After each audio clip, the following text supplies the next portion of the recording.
Moi, je vais vous présenter un projet de recherche qui s'appelle Morpheus, qui se déroule à l'échelle de la Bretagne.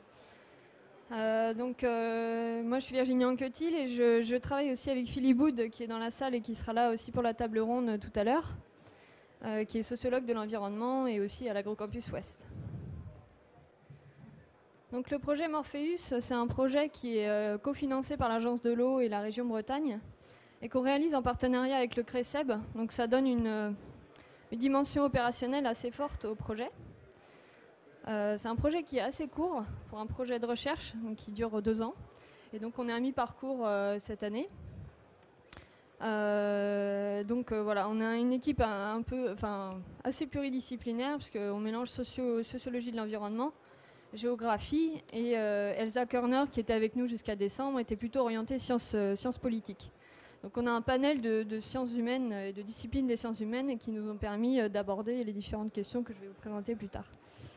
Donc la caractéristique de ce projet, c'est qu'il est assez court, comme je vous l'ai dit, et aussi ambitieux, c'est-à-dire que l'idée, c'était de comprendre comment les projets de restauration hydromorphologique ambitieux, donc là on parlait plutôt de projets de reméandrage ou de remise en talweg, ou de projets qui se faisaient vraiment sur un linéaire important et qui impactaient donc plus de monde. Comment ces projets étaient construits, comment ils étaient argumentés et présentés aux acteurs locaux. Et puis un deuxième objectif, c'était d'identifier des méthodologies ou des stratégies qui étaient mises en place pour impliquer les acteurs locaux. Et ensuite d'essayer de formaliser tout ça pour proposer aux animateurs de bassins versants, techniciens rivières, chargés de mission au milieu aquatique, des outils opérationnels pour les aider à mettre en place ces projets. Donc pour pallier à ça, en fait, on a réfléchi à une méthode et on a mis en place une collaboration assez rapidement en fait, avec les acteurs de terrain, donc les porteurs de projets, qui sont, alors que nous on appelle techniciens rivières, bon, je vais les appeler comme ça, mais ça recouvre en fait un ensemble une terminologie plus large, donc chargé de mission ou animateur de bassin. Donc c'est ce que je vais vous présenter aujourd'hui, cette approche collaborative et les premiers résultats de la recherche. Donc, je vais passer assez vite parce que ça a été dit par M. Narcy, ça a été un peu abordé juste avant, mais les projets de restauration hydromorphologique, c'est un objet de recherche qui est assez complexe parce qu'on peut l'aborder vraiment sous plein d'angles différents. Alors, le premier, c'est, donc, comme je l'ai dit, les techniciens rivières, qui est à la fois opérateur, parce qu'il porte le projet sur le plan administratif et technique, mais c'est aussi un médiateur, puisqu'il prend en charge toute la partie relationnelle du projet, donc en allant vers les acteurs locaux et en portant le projet sur le terrain. Il fait aussi appel à des processus de négociation, et ça dès le début, donc même sur la partie technique, il y a des négociations qui sont réalisées en amont. On a aussi fait un lien avec le contrat territorial qui est un cadre en fait contractuel, mais c'est plus qu'un cadre contractuel puisqu'il détermine en fait la trajectoire des projets avec des temporalités, des séquences, comme on a dit juste avant, qui séquencent la construction du projet. Et c'est aussi des instances décisionnelles, comité de pilotage, comité technique, comité syndical, qui distribuent un peu les rôles et les endroits où sont prises les décisions. La question du contexte socioculturel, géomorphologique et paysager, elle s'est aussi posée. Parce qu'en fait, quand on parle de méthode ou d'expérience de concertation, par exemple, ou de négociation, on a souvent envie de transposer, enfin on aimerait bien en tout cas transposer des choses qui ont été faites dans un bassin versant, dans d'autres bassins versants, et ça peut être aussi un peu compliqué. Donc l'idée c'était d'essayer de définir un peu ces contextes, en tout cas d'avoir conscience qu'il y a des grosses différences entre des bassins versants et même entre sous-bassins.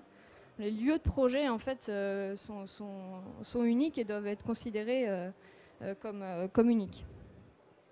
Et puis les projets de restauration hydromorphologique, et en particulier ceux qui sont ambitieux, sont indissociables du projet de territoire. Et au-delà de l'aspect technique qui peut être aussi assez complexe, il est nécessaire aussi de mettre en place un portage politique dès l'amont des projets. Donc on a un panel en fait de thématiques et je pense qu'elles n'y sont pas toutes en fait. C'est comme ça qu'on les a formalisées. Et en fait, on s'est dit soit on en choisit une, soit on les aborde, on essaie de toutes les aborder. Et du coup, on avait besoin d'un fil conducteur. qui nous permettait, je trouvais que l'approche transversale était la plus satisfaisante. Et donc comme fil conducteur, on a choisi le technicien rivière. Alors pas en tant que personne, mais en tant qu'acteur social des projets de restauration. Et en tant que professionnel en fait. Parce qu'on voyait bien qu'il y avait un cadre professionnel assez complexe qui était mis en place autour de ces projets. Et donc l'idée c'était de comprendre comment ils travaillaient, quelles difficultés ils rencontraient et quelles stratégies ils mettaient en place au cours du projet pour prendre leurs décisions et faire face aux difficultés. Et notamment quand le projet était pas très bien accepté ou quand ils ne savaient pas forcément comment procéder sur le terrain. Donc en termes de méthode, évidemment les techniciens rivières on les a interrogés dès le début, donc par le biais d'entretien, notamment d'entretien individuel ou d'observation. Donc on peut effectivement demander en entretien à un technicien rivière d'expliquer une expérience, de décrire comment il fait, et puis à partir d'anecdotes, de commenter un peu ses stratégies. Ce qui nous gênait un petit peu, c'est que on n'atteignait pas forcément le niveau de réflexivité qu'on souhaitait, parce qu'en fait, on s'est rendu compte qu'il y avait beaucoup de stratégies qui étaient informelles, qui étaient peu formalisées, et puis beaucoup de choses intuitives aussi. Et donc il y avait beaucoup de choses, des arbitrages ou des décisions qui étaient prises et qui se faisaient plutôt de manière inconsciente. Donc voilà, c'était un constat, vu la complexité des projets, on s'est dit que c'était peut-être pas forcément par des entretiens individuels qu'on arriverait à saisir cette complexité. Donc on a mis en place en fait assez rapidement d'ailleurs, donc 3 mois après le début du projet, ce qu'on a appelé des ateliers participatifs. Alors les ateliers participatifs en fait ça consiste à... Je vais parler un peu moins vite parce que je suis un peu essoufflée. En fait ça consiste à réunir des techniciens rivières. Donc on en a réuni une dizaine, un peu moins d'une dizaine au début, et puis il y en a qui se sont agrégés au fur et à mesure. Et l'idée en fait c'est de leur proposer des sujets de discussion. Alors le premier c'était, on leur a dit on s'est présenté d'abord et puis on leur a demandé ce qui pour eux représenterait une question de recherche ou des axes de recherche et de nous aider, de nous guider un peu pour aller sur le terrain.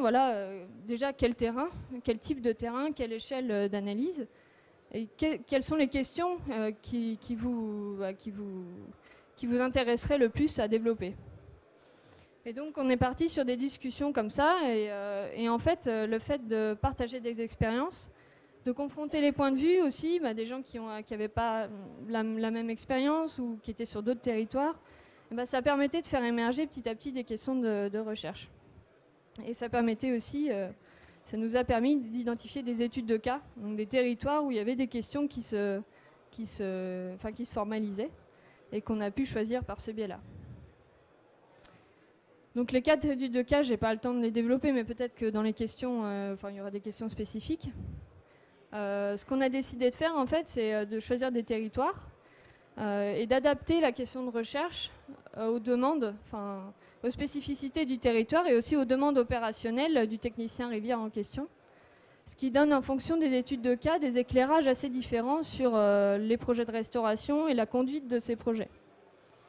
Donc l'étude qui est la plus avancée, c'est le projet de la Rance des Falins, qui est porté par l'association Cœur Émeraude, qui est un projet de remise en eau d'un ancien lit, qui a été déconnecté. Donc c'est la Rance, ce cours d'eau. Et donc on a mené une enquête auprès des acteurs locaux, donc riverains, acteurs locaux, élus locaux, pardon, et puis d'autres acteurs qui étaient impliqués de près ou de loin. Et lors du 2e atelier participatif, on a utilisé cette étude de cas pour faire discuter les techniciens rivières entre eux, en leur proposant d'analyser des extraits d'entretien, des extraits de discours tirés des entretiens qu'on avait faits avec les élus et les riverains qui étaient pour la plupart agriculteurs. Et donc comme ça nous a permis d'identifier des logiques d'action qui demandent encore à être affinées, mais on a pour l'instant, ça nous a permis en tout cas de poser des bases pour continuer par la suite.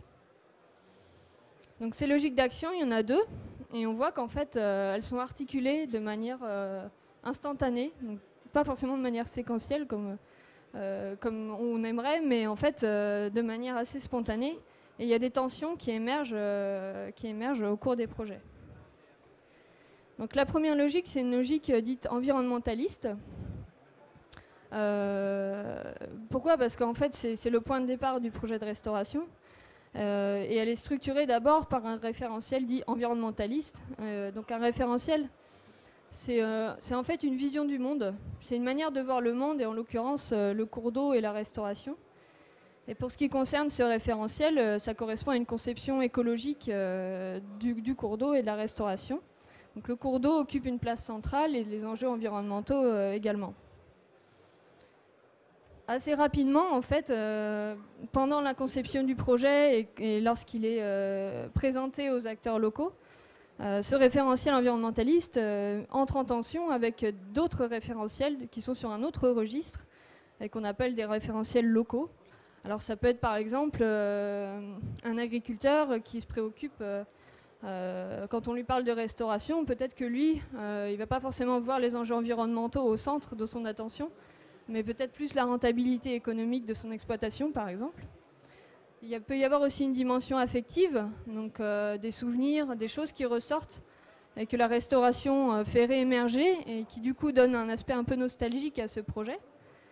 Et puis ça peut être, l'affectif peut aussi être plus négatif, c'est-à-dire qu'il peut y avoir des craintes aussi, une perception du risque inondation par exemple.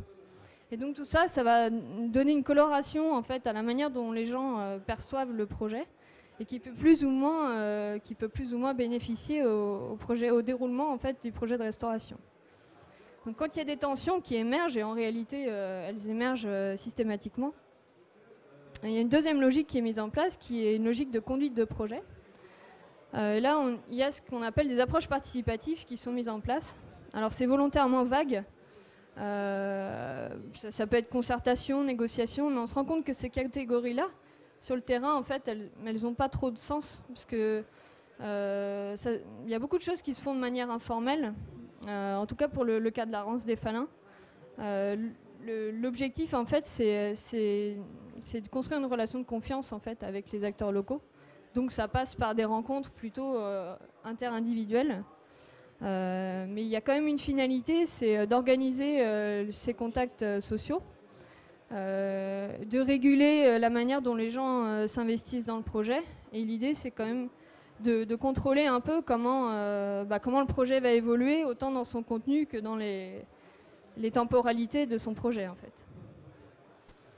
Le problème, c'est que dans un territoire, il y a une structure sociopolitique qui existe. Donc, il peut y avoir des acteurs qui sont déjà structurés, donc qui ont déjà des systèmes de normes et de valeurs qui leur permettent d'appréhender le projet et de se structurer, peut-être pour ou contre, ou même de discuter, en fait, d'avoir des arguments pour discuter le projet.